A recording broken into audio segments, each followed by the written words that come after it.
Today's Totally Tutorials is going to be on how to perform CPR. As in any emergency, the very first thing you'll want to do is make sure that there is in fact an emergency. Check the room for safety before approaching the victim.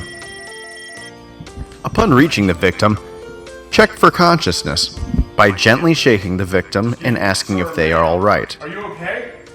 Are you alright? Try vigorous tickling in case the victim is trying to fool you.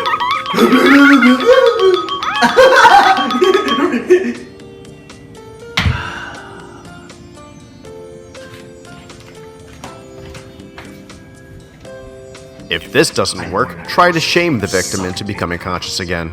Provide the victim with as much insults and berating as you can. The situation will dictate how much you should actually use. Use your best judgment when proceeding with this step. Search the victim's home for evidence that the victim was at some point in their life conscious. If you find no evidence that the victim was ever conscious in the first place, then there's probably not a problem and you may discontinue care.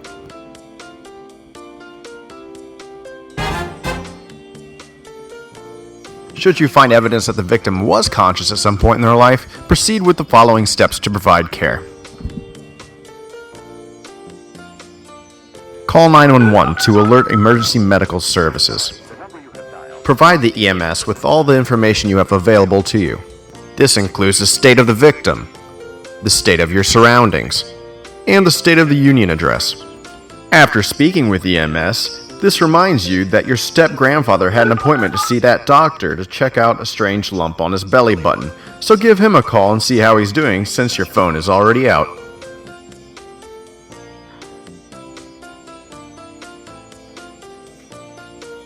Check the victim's pulse and breathing by keeping your cheek over their mouth and looking down their chest with one finger on the victim's carotid artery.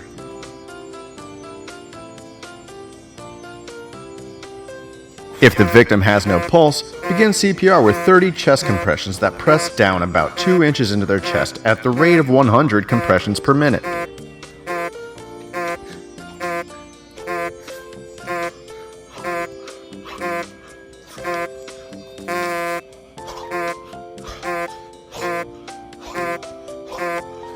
Now it is time to provide rescue breaths to the victim. Prepare yourself to give rescue breaths.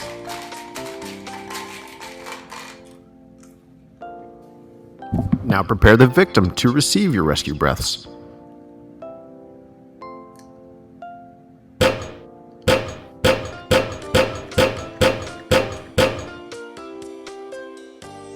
Position the head to open the airway and provide 2 rescue breaths while ensuring to look down the chest to make sure the chest rises with your breaths. After the set of rescue breaths, check Instagram for how many likes you have received on your last selfie. If it is less than 10, delete the selfie and retake one with the victim. People will be inspired by your heroism.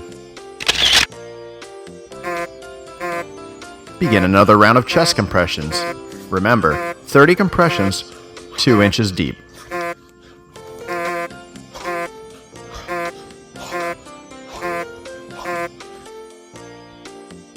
Begin another set of 2 rescue breaths as well.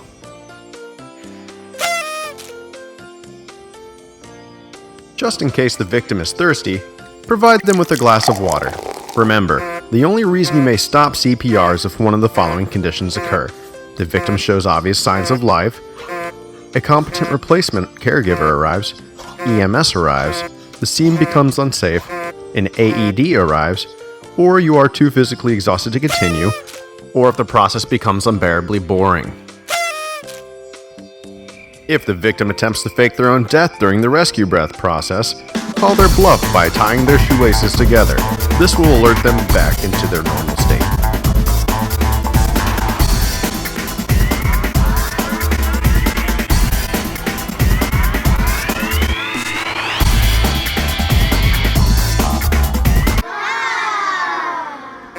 Begin another round of chest compressions.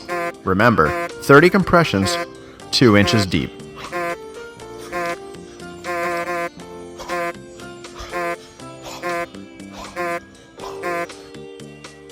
Begin another set of 2 rescue breaths as well.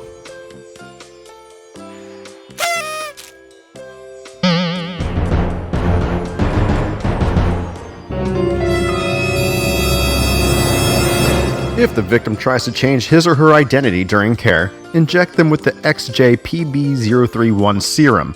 This will change them back into their normal state.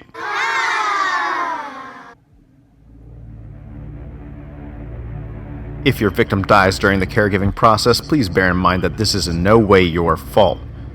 There is clearly a more nefarious force at work here.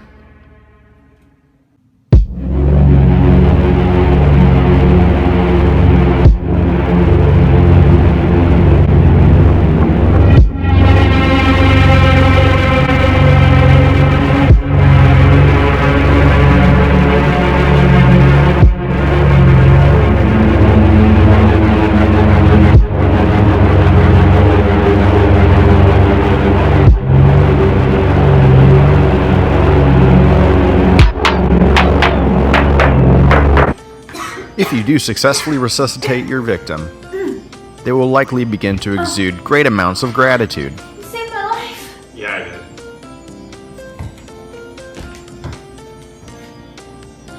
I thought I was gonna After die. receiving a compliment from the victim on how heroic you are, try to be dark and mysterious and as much like Batman as you can. The darkness comes for us all sometimes. And sometimes, there's a ray of hope, a ray of light. Should the victim try to compensate you with some sort of reward, immediately and mysteriously vanish. Thank you for watching. Be sure to like and subscribe for more tutorials.